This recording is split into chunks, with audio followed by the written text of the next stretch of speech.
وثانيهما العامل في الفعل المضارع وهو صحة وقوع الفعل المضارع موقع الاسم مثل زيد يعلم، فيعلم مرفوع لصحة وقوعه موقع الاسم، إذ يصح أن يقال في موقع يعلم عالم فعامله معنوي. وعند الكوفيين أن عامل الفعل المضارع تجرده عن العامل الناصب والجازم، وهو مختار بن مالك رحمه الله. وهو مختار بن مالك رحمه الله. تمت بالخير. بسم الله الرحمن الرحيم. وثانيهما العامل في الفعل المضارع وهو صحة وقوع الفعل المضارع موقع الاسم مثل زید یعلم، اور ان دونوں میں کا دوسرا فعل مضارع کا عامل ہے. فعل مضارع میں کا عامل ہے، فعل مضارع کا عامل ہے. کن دونوں میں کا؟ عامل معنوی جس کے بارے میں بتلایا کہ وہ دو ہیں، ان دو میں کا دوسرا فعل مضارع کا عامل ہے. اور وہ کیا عامل ہے؟ کہتے ہیں وہ صحت وقوع الفعل المضارع موقع الاسم، اور وہ اسم کی جگہ میں فعل مضارع کے آنے کا صحیح ہونا ہے، اور وہ اسم کی جگہ میں فعل مضارع کے آنے کا صحیح ہونا ہے. وقع وقوعاً کے معنی پڑ جانا، گرنا، مراد ہے یہاں پر آنا. جیسے زید یعلم، زید جاننے والا ہے، تو زید یعلم گویا کہ یہ زید عالم کے معنی میں. اگر اسی جملے کو کہا دیا جائے زید عالم، زید جاننے والا ہے، تو بالکل صحیح ترجمہ ہے. تو عالم کی جگہ یعلم کو استعمال کیا گیا ہے، تو گویا کہ یہ یعلم عالم اسم کی جگہ میں واقع ہوا ہے، اس وجہ سے یہ مرفوع ہے. اور وہ اسم کی جگہ میں فعل مضارع کے آنے کا صحیح ہونا ہے. جیسے زید یعلم، زید جاننے والا ہے. فیعلم مرفوع لصحت وقوعہ موقع الاسم، تو لفظ یعلم یعنی زید یعلم کے اندر جو لفظ یعلم ہے یہ مرفوع ہے اسم کی جگہ میں اس کے آنے کے صحیح ہونے کی وجہ سے. تو یعلم مرفوع ہے اسم کی جگہ میں اس کے آنے کے صحیح ہونے کی وجہ سے. اس کے کس کا ترجمہ کر دیا؟ وقوعہ کی میں جو ہا ضمیر. کیسے صحیح ہے؟ اذ یصح ان یقال فی موقع یعلم عالم، اس وجہ سے کہ صحیح ہے کہ کہا جائے یعلم کی جگہ عالم، اس وجہ سے کہ عالم یعلم کی جگہ عالم کہنا صحیح ہوتا ہے. ترجمہ سمجھ میں آیا؟ فعاملہ معنوی، تو اس کا عامل معنوی ہوگا. کس کا؟ فعل مضارع کا. عاملہ میں جو ہا ضمیر ہے وہ فعل مضارع کی طرف لوٹے گی، تو اس کا عامل معنوی ہوگا. وعند الکوفیین ان عامل فعل المضارع تجرده عن العامل الناصب والجازم، اور کوفیین کے نزدیک فعل مضارع کا عامل ناصب اور جازم سے خالی ہونا. تجرد کے معنی خالی ہونا، باب تفاعل کا مصدر ہے. اور کوفیین کے نزدیک فعل مضارع کا عامل فعل مضارع کا تجرد میں جو ہو ضمیر ہے وہ لوٹے گی فعل مضارع کی طرف. فعل مضارع کا عامل ناصب اور عامل جازم سے خالی ہونا ہے. وہ مختار ابن مالک رحمہ اللہ، اور یہی ابن مالک رحمۃ اللہ علیہ کا پسندیدہ قول ہے. اس عبارت میں یہ بتلایا گیا ہے کہ عامل معنوی میں سے عوامل معنوی جو دو ہے ان میں سے تو پہلا ہے ابتدا، یعنی اسم کا عوامل لفظی سے خالی ہونا. دوسرا عامل معنوی ہے اسم کی جگہ میں فعل مضارع کے آنے کا صحیح ہونا. یعنی اگر اسم کی جگہ میں فعل مضارع آ سکتا ہو تو وہ فعل مضارع کیا ہو جائے گا؟ مرفوع ہو جائے گا. یہ ایک قول ہے جو بصریین نحویات رحمہ اللہ وغیرہ کا یہ قول ہے، اور صاحب کتاب نے اسی کے قول کو سب سے پہلے نقل کیا. اس کے علاوہ دو قول اور بھی ہے. ایک قول یہ ہے کہ فعل مضارع کا عامل علامت مضارع اتینا ہے۔ یہ امام کسائی رحمۃ اللہ علیہ کا قول ہے کہ فعل مضارع کا عامل کیا ہے؟ اتینا ہے، تو اس صورت میں وہ عامل لفظی ہوگا، عامل معنوی میں داخل نہیں ہوگا۔ دوسرا قول ایک اور ہے، اور وہ یہ ہے کہ فعل مضارع کا عامل عامل ناصب اور عامل جازم سے خالی ہونا ہے۔ یہ کوفیین کا قول ہے، کوفیین نحات کا۔ تو تین قول ہو گیا۔ ایک قول یہ ہو گیا کہ فعل مضارع کا عامل اتینا والا حروف ہے، تو اس صورت میں یہ عامل لفظی ہو جائے گا، اس سے خارج ہو جائے گا۔ دوسرا قول کوفیین کا ہے، اور وہ یہ ہے کہ فعل مضارع کا عوامل ناصبہ یا عوامل جازمہ سے خالی ہونا، عامل ناصب اور جازم سے فعل مضارع کا خالی ہونا، یہ خود اس کے لیے کیا ہے؟ عامل ہے۔ تو اس اعتبار سے عامل معنوی تو ہوگا، لیکن عامل ناصب اور جازم سے خالی ہونا ہوگا۔ اور تیسرا قول ہے بصریین کا، اور وہ قول وہ ہے جس کو مصنف نے نقل کیا ہے کہ اسم کی جگہ میں فعل مضارع کے آنے کا صحیح ہونا۔ جیسے اس کی مثال دیا ہے کہ زید یعلم، تو یعلم یہ فعل مضارع ہے، یعلم کیا ہے؟ فعل مضارع، اور خبر ہے اور مرفوع ہے۔ مرفوع کس وجہ سے ہے؟ کہتے ہیں عامل معنوی ہے۔ کیا عامل معنوی ہے؟ بصریین کے اعتبار سے اس کا عامل معنوی یہ ہے کہ یہ اس جگہ پر عالم کو رکھا جا سکتا ہے، یعلم کی جگہ عالم کو رکھا جا سکتا ہے، لہذا اس کا عامل معنوی ہو گیا اسم کی جگہ میں آنے کا صحیح ہونا، یہ ہو گیا عامل معنوی۔ اور کوفیین کے اعتبار سے اس کا عامل معنوی کیا ہوگا کہ یہ عامل ناصب اور جازم سے خالی ہے، یعلم سے پہلے کوئی بھی حروف ناصبہ نہیں ہے، نہ ہی کوئی حروف جازمہ ہے، اس لیے یہ مرفوع ہے۔ تو ان دونوں نوات کے اعتبار سے تو یہ عامل معنوی ہوگا۔ اور کسی کا جو مسلک ہے کہ اس کا عامل کیا ہے؟ اتینا علامت مضارع ہے، تو اس کے اعتبار سے وہ عامل لفظی ہی ہوگا، تب عامل معنوی نہیں ہوگا۔ اور ان دو عامل معنوی میں سے دوسرا فعل مضارع کا عامل ہے، یعنی فعل مضارع مرفوع کا عامل ہے، اور وہ فعل اسم کی جگہ میں فعل مضارع کے آنے کا صحیح ہونا ہے۔ یہ کن کے قول کے مطابق ہے؟ بصریین نحات۔ جیسے زید یعلم، زید جاننے والا ہے، فیعلم مرفوع لصحت وقوعہ موقع الاسم، تو لفظ یعلم مرفوع ہے اسم کی جگہ میں اس کے آنے کے صحیح ہونے کی وجہ سے، اس وجہ سے کہ صحیح ہوتا ہے کہ کہا جائے یعلم کی جگہ میں عالم، اور محاوی ترجمہ کریں گے اس وجہ سے کہ یعلم کی جگہ میں عالم کہنا صحیح ہوتا ہے۔ فعاملہ معنوی، تو فعل مضارع کا عامل معنوی ہوگا۔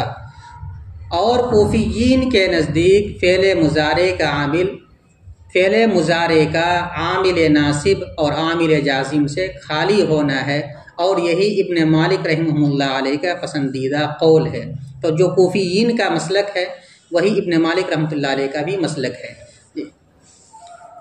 کوفیین کے مسلک کے اعتبار سے اعتراض نہیں ہوتا، البتہ بصریین کا جو مسلک ہے اس کے اعتبار سے اعتراض ہوتا ہے۔ وہ کیا اعتراض ہوتا ہے؟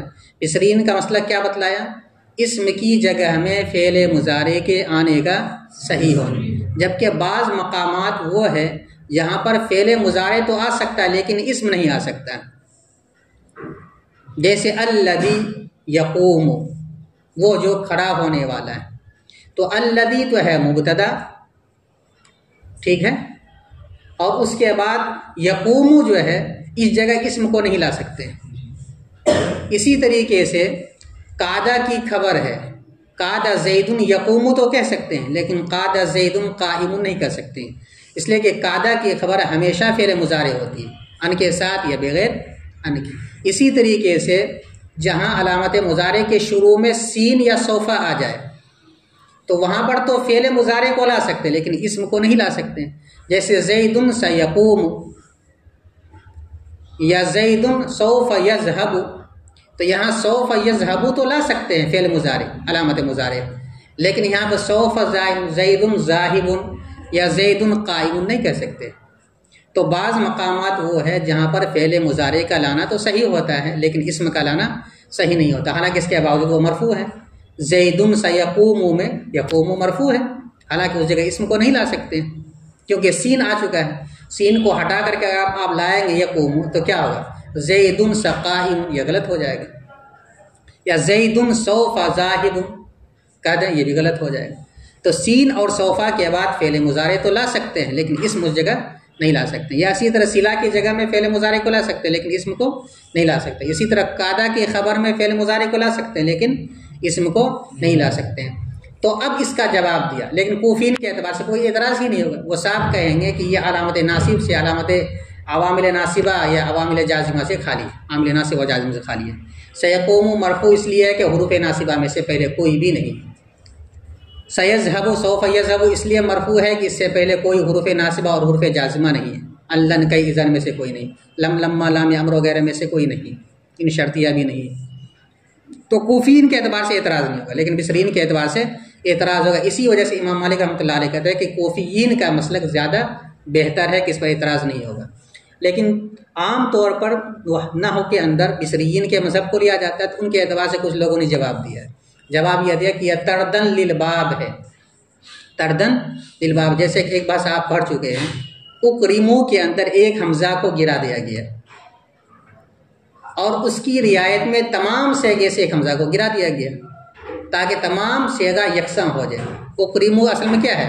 وہ اکریمو ہے، ایک حمزہ کو گرا دیا گیا، اور ایک حمزہ جب اکریمو میں گرا ہے تو تمام صیغے کے اندر گرا دیا گیا۔ اسی طرح یعیدو کے اندر تعلیل ہوئی ہے، علامت مضارع یا اور کسرے کے درمیان واو کے آنے کی وجہ سے اس کو گرا دیا، تو اب تمام صیغوں سے چاہے وہ علامت مضارع الف ہو یا علامت مضارع تا ہو یا نون ہو، سب سے گرا دیا گیا تاکہ اس کے موافق ہو جائے۔ تو اسی طرح یہاں بھی ہوا ہے کہ جب اکثر جگہ میں اسم کی جگہ میں فعل مضارع کے لانا صحیح ہوتا ہے، وہاں فعل مضارع مرفوع ہے، اور جہاں جہاں نہیں ہوتا گویا کہ وہ بھی سمجھیے اسی کے درجے میں تاکہ تمام کا حکم یکساں ہو جائے۔ سمجھ میں آیا؟ دیکھو ترکیب دیکھو، واو مستانفہ، ثانی ہما، ثانی مضاف، ہما ضمیر مضاف الیہ، مضاف مضاف الیہ سے مل کر مبتدا، الف لام بمعنی الذی اسم موصول، عامر اسم فاعل، ضمیر ہوا اس کا فاعل، فی حرف جار الفعل المضارع مرکب توصیفی ہو کر مجرور، جار اپنے مجرور سے مل کر متعلق ہوا عامل شبہ فعل کا، عامل شبہ فعل اپنے فاعل اور متعلق سے مل کر شبہ جملہ ہو کر صلہ، الف لام بمعنی الذی اسم موصول کا، موصول اپنے صلہ سے مل کر خبر، ثانی ہما مبتدا کی، مبتدا اپنی خبر سے مل کر جملہ اسمیہ خبریہ ہوا۔ واو مستانفہ ہوا مبتدا، صحت مصدر مضاف، وقوعی مصدر مضاف الیہ مضاف، الفعل المضارع مرکب توصیفی ہو کر مضاف الیہ ہوا، وقوع مصدر مضاف، موقع مضاف، الاسم مضاف الیہ، مضاف مضاف الیہ سے مل کر مفعول فی ہوا، وقوعی مصدر مضاف، وقوعی مصدر مضاف اپنے مضاف الیہ اور مفعول فی سے مل کر پھر مضاف الیہ ہوا، صحت مصدر مضاف کا، صحت مصدر مضاف اپنے مضاف الیہ سے مل کر ہوا مبتدا کی خبر، مبتدا اپنی خبر سے مل کر جملہ اسمیہ خبریہ ہوا۔ مثل مضاف زید مبتدا، لفظ یعلم خبر، مبتدا اپنے خبر سے مل کر جملہ اسمیہ خبریہ ہو کر مضاف الیہ ہوا مثل مضاف کا، مثل مضاف اپنے مضاف الیہ سے مل کر مثال ہو مبتدا محذوف کی خبر، مبتدا محذوف اپنی خبر سے مل کر جملہ اسمیہ خبریہ ہوا۔ فا تفصیلیہ، فا کون سا ہے؟ فا تفصیلیہ، یا لفظ یعلم مبتدا، لفظ یعلم مبتدا، مرفوع شبہ فعل، ضمیر اس کا نائب فاعل، اس مفعول کا صیغہ، لام حرف جار، صحت مصدر مضاف، وقوعی مضاف الیہ مضاف، یہ بھی مصدر ہے، ہا ضمیر مضاف الیہ، موقع علی اسم مرکب اضافی ہو کر وقوع مصدر کا مفعول فی، وقوع مصدر مضاف اپنے مضاف الیہ اور مفعول فی سے مل کر مضاف الیہ ہوا، صحت مصدر مضاف کا، صحت مصدر مضاف اپنے مضاف الیہ سے مل کر مجرور ہوا، لام حرف جار کا، لام حرف جار اپنے مجرور سے مل کر متعلق ہوا مرفوع شبہ فعل کا، مرفوع شبہ فعل اپنے نائب فاعل اور متعلق سے مل کر شبہ جملہ ہو کر لفظ یعلم مبتدا کی خبر، مبتدا اپنے خبر سے مل کر جملہ اسمیہ خبریہ ہوا۔ از تعلیلیہ، یصح فعل، یصح فعل، الناصبہ، ان ناصبہ، یقال فعل مجہول، یقال فعل مجہول، فی حرف جار، موقع مضاف، لفظ یعلم مضاف الیہ، مضاف مضاف الیہ سے مل کر متعلق و مضاف مضاف الیہ سے مل کر مجرور ہوا، فی حرف جار کا، جار اپنے مجرور سے مل کر متعلق ہوا، یقال فعل مجہول کا۔ لفظ عالم نائب فاعل، یقالو فعل مجہول اپنے نائب فاعل اور متعلق سے مل کر مصدر کی تعویل میں ہو کر یصیحو کا فاعل، یصیحو فعل اپنے فاعل سے مل کر جملہ فعلیہ ہوا، جملہ فعلیہ تعلیلیہ ہوا۔ فا نتیجیہ عاملہ مرکب اضافی ہو کر مبتدا معنوی اس کی خبر، مبتدا اپنی خبر سے مل کر جملہ اسمیہ خبریہ ہوا۔ وا مستانفہ عند مضاف الکوفیین مضاف الیہ، مضاف الیہ سے مل کر ثابتن کا مفعول فی ہو کر خبر مقدم، کیا بنا دیں گے اس کا؟ ثابتن سے متعلق ہو کر خبر مقدم۔ ان حرف مشبہ بالفعل، عامل مضاف الفعل المضارع مرکب توصیفی ہو کر مضاف الیہ ہوا عامل مضاف کا، عامل مضاف اپنے مضاف الیہ سے مل کر ان کا اسم، تجرد تجرد مصدر، تجرد مصدر ضمیر اس کا، تجرد مصدر مضاف، ہا ضمیر مضاف الیہ، عن حرف جار العامل موصوف، الناصب معطوف علیہ، واو عاطفہ الجازم صفت، موصوف ہے معطوف، العامل موصوف، الناصب معطوف علیہ، واو عاطفہ الجازم معطوف، معطوف علیہ اپنے معطوف سے مل کر صفت ہوئی العامل موصوف کے، موصوف اپنی صفت سے مل کر مجرور ہوا عن حرف جار کا، جار اپنے مجرور سے مل کر متعلق ہوا تجرد مصدر، تجرد مصدر مضاف اپنے مضاف الیہ اور متعلق سے مل کر ان کی خبر، ان حرف مشبہ بالفعل اپنے اسم و خبر سے مل کر مبتدا مؤخر، کیا بنا دیں گے اس کو؟ مبتدا مؤخر اپنے خبر مقدم سے مل کر جملہ اسمیہ خبریہ۔ واو مستانفہ ہوا مبتدا، مختار کو بنا دیں گے مضاف، مختار تو اصل اسم مفعول کا صیغہ، شبہ فعل مضاف، واو مستانفہ ہوا مبتدا مختار شبہ فعل مضاف، ابنی مضاف الیہ مضاف مالکن مضاف الیہ، مضاف اپنے مضاف الیہ سے مل کر مضاف الیہ ہوا شبہ مضاف کا، شبہ فعل اپنے مضاف اپنے شبہ فعل مضاف اپنے مضاف الیہ سے مل کر ہوا مبتدا کی خبر، مبتدا اپنی خبر سے مل کر جملہ اسمیہ خبریہ ہوا۔ راحہ جو ہے یہ رحمہم اللہ کا مخفف ہے، اس کی ترکیب وہی کریں گے، رحیمہ فعل، رحیمہ فعل ماضی، لفظ اللہ اس کا فاعل، اور وہ ضمیر مفعول بہ، فعل اپنے فاعل اور مفعول بہ سے مل کر جملہ فعلیہ دعائیہ معترضہ ہوا۔ تمت کا مطلب اے تمت العبارۃ بالخیر، یہ تمت کا مطلب یہ ہوتا ہے کہ اب یہ عبارت مکمل ہو گئی، کتاب مکمل ہو گئی، تو الحمدللہ آج یہ کتاب آپ کی مکمل ہو گئی۔ اس کتاب کے اندر آپ دو کتابوں کو ایک ساتھ پڑھیں، ایک میت عامل اور اس کے ساتھ ساتھ ان کی شرح میت عامل۔ میت عامل کے بارے میں بتلایا تھا کہ اس کے لکھنے والے کون ہیں؟ شیخ عبد القاہر جرجانی رحمۃ اللہ علیہ کا دیا جاتا ہے۔ یہ اعتقاداً تو معتزلی تھے، ایک گمراہ فرقہ ہے، لیکن مسلکاً یہ شافعی المسلک تھے، امام شافعی رحمۃ اللہ علیہ کی تقلید کرنے والے تھے۔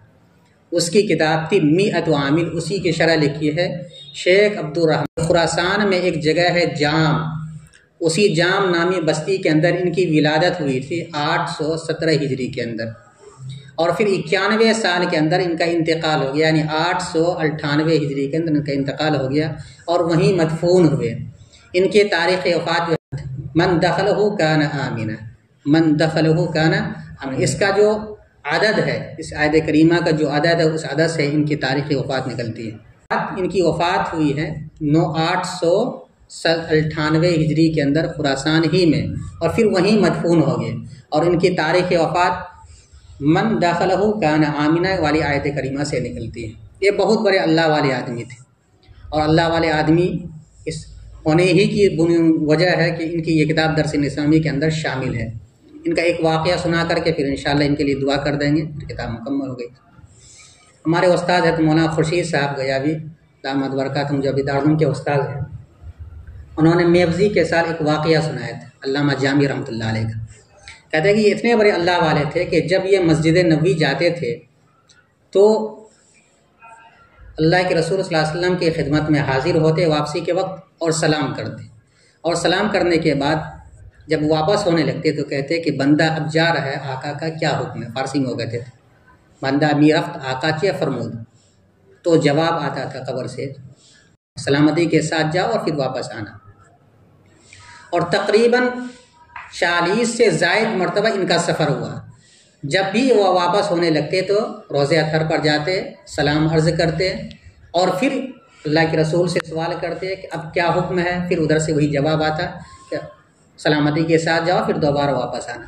آخری سفر جب جس مرتبہ ان کا ہو رہا تھا تو اس مرتبہ یہ اپنے ساتھ ایک امت محمدیہ کے درد کو لے کر انہوں نے اشعار لکھا تھا کچھ، کہ اللہ کے رسول آپ کے تشریف لے جانے کے بعد امت محمدیہ کی یہ صورتحال ہے، کس طریقے سے وہ تاریکی اور ظلمت کے اندر مبتلا ہو چکے ہیں، آپ دوبارہ تشریف لائیے، آپ تشریف لائیں گے تو یہ تاریکیاں چھڑ جائیں گی، آپ کا آنا ضروری ہے۔ اس طرح کا اشعار درد بھرے انداز کے اندر انہوں نے لکھا تھا، اور لکھ کر کے وہ یہاں سے روانہ ہوئے، کہاں؟ مکۃ المکرمہ کے لیے۔ جب وہاں گئے تو اس وقت کے جو حاکم تھے مدینہ منورہ کے، ان کو خواب میں آیا، جو بادشاہ تھے وہاں کے، کہا کہ دیکھو فلاں جگہ سے ایک آدمی آ رہا ہے خراسان سے، اس کو تم روک لو، آنے مت دو۔ تلاشی لی گئی، جب وہ ہم پہنچ گئے، جب پہنچنے کے قریب تھے تلاشی لی گئی، نہیں معلوم ہوا۔ پھر دوسرے دن اللہ کے رسول خواب میں آئے اور کہا کہ دیکھو فلاں آدمی ہے اور فلاں جگہ تک پہنچ گیا ہے، اس کو تم روک لو، یہاں مت آنے دو اس کو۔ پھر دوبارہ تلاشی لی گئی، نہیں پتہ چلا۔ پھر تیسرے دن اللہ کے خواب میں آئے بادشاہ کہ دیکھو فلاں آدمی ہے، فلاں کپڑا پہنا ہوا ہے اور یہ حلیہ ہے، اس کو تم روک لو۔ حج کے موقع پہ گئے تھے، جب مکۃ المکرمہ سے روانہ ہو کے مدینہ آنے لگے تو تلاشی لی گئی، وہ پتہ چل گیا، ان کو روک کر کے قید خانے کے اندر ڈال دیا گیا۔ جب سب لوگ واپس ہو گئے تو پھر اللہ کے رسول پھر خواب میں آئے کچھ دنوں کے بعد، اور یہ کہا کہ دیکھو جس شخص کو تم نے قید کیا ہے وہ کوئی مجرم نہیں ہے، بس صرف ان سے یہ کہہ دینا کہ وہ جو اپنے ساتھ اشعار لے کر کے آیا ہے وہ میرے قبر پر آ کر کے نہ پڑھے، بس اتنا کہہ دینا۔ چنانچہ ان کو کہا گیا، پھر وہ آئے تو اس مرتبہ جب سلام کر کے وہ واپس ہونے لگے تو وہی سوال کیا کہ اللہ کے رسول بندہ جا رہا ہے، آقا کا کیا حکم ہے؟ تو اس مرتبہ قبر سے آواز نہیں آئی، یعنی جواب نہیں ملا، تو واپس آ گئے، تو سمجھ گئے کہ لگتا ہے یہ میرا آخری سفر ہے، اس کے بعد ان کا انتقال ہو گیا۔ اس اشعار میں بس مضمون یہی تھا جو فضائل اعمال کے اندر بھی اس کو نقل کیا گیا ہے کہ تاریکیاں بہت زیادہ پھیل گئی، اللہ کے رسول آپ کے آنے کے بعد جس طرح دنیا کے اندر خیر کا نزول بہت کثرت کے ساتھ ہونے لگا تھا اور ساری تاریکیاں اور سارے گناہ آہستہ آہستہ مٹتے چلے گئے، وہ گناہ پھر لوگوں کے درمیان آنے لگا ہے اور لوگ گناہ کے اندر مبتلا ہونے لگے ہیں۔ آپ دوبارہ تشریف لے آئیے تاکہ آپ کے آمد کی برکت سے وہ ساری تاریکیاں ایک ساتھ ختم ہو جائیں۔ تو اللہ کے رسول نے فرمایا کہ ان کے پاس جو اشعار ہے وہ اشعار اگر وہ آ کر کے میرے قبر پر پڑھ دیتا تو مجھے ہاتھ اپنا باہر نکلنا پڑتا قبر اطہر سے، اس لیے ان کو کہہ دینا کہ وہ اشعار نہ پڑھے، چنانچہ وہ اشعار انہوں نے نہیں پڑھا۔ تو یہ اتنے بڑے آدمی تھے۔ ان کی ایک کتاب شرح جامی بھی ہے جو بعض مدارس میں آج بھی پڑھائی جاتی ہے چہارم پنجم کے ساتھ، تو انہی کی کتاب، اتنے بڑے آدمی کی کتاب ہے، تو کم سے کم اس ارادے سے بھی اس کو پڑھنا چاہیے کہ اتنے بڑے آدمی کی لکھی ہوئی کتاب، ارے کچھ سمجھ میں آئے نہ آئے، کم سے کم اس کی صحبت میں بیٹھنے سے بھی بہت کچھ انسان کو حاصل ہو جاتا ہے۔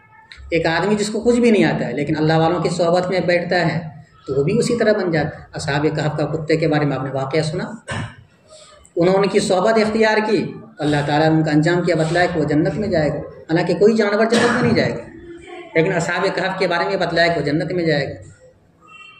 اسی طریقے سے جب کوئی آدمی کوئی کتاب کھول کر کے بیٹھتا ہے تو گویا کہ وہ شخص کتاب کھولنے والا یا پڑھنے والا اس شخص کی مجلس میں جا کر کے بیٹھ گیا، اور ظاہر سی بات وہاں سے کچھ نہ کچھ مل ہی جائے گا۔ تو تقریباً آپ کے درس نظامی جو بھی کتابیں پڑھائی جاتی ہے سب تقریباً سمجھیے اللہ والے کی کتاب، میزان بھی اسی قبیل سے، یہ ہے وہ، بظاہر دیکھنے میں چھوٹی کتاب لیکن بہت ہی اہم کتاب ہے۔ تو یہ کتاب الحمدللہ آج اللہ کے فضل و کرم سے مکمل ہو سکتا ہے کہیں پڑھانے میں کوئی غلطی خامی ہوئی ہو، اللہ تعالیٰ معاف فرمائے۔ دعا کیجئے کہ اللہ تعالیٰ ان کی مغفرت فرمائے، اور خاص حضرت عبدالرحمن جامی رحمۃ اللہ علیہ کے ان کے درجات کو قبول، ان کے درجات کو اللہ تعالیٰ بلند فرمائے، اور ان کے ان خدمات کو بھی اللہ تعالیٰ قبول فرمائے، اور اپنے اساتذہ کے لیے اور جن واسطوں سے یہ علم آپ تک پہنچا ان کے لیے بھی دعا کیے۔ اللہم انت السلام منک السلام تبارک یا ذا الجلال۔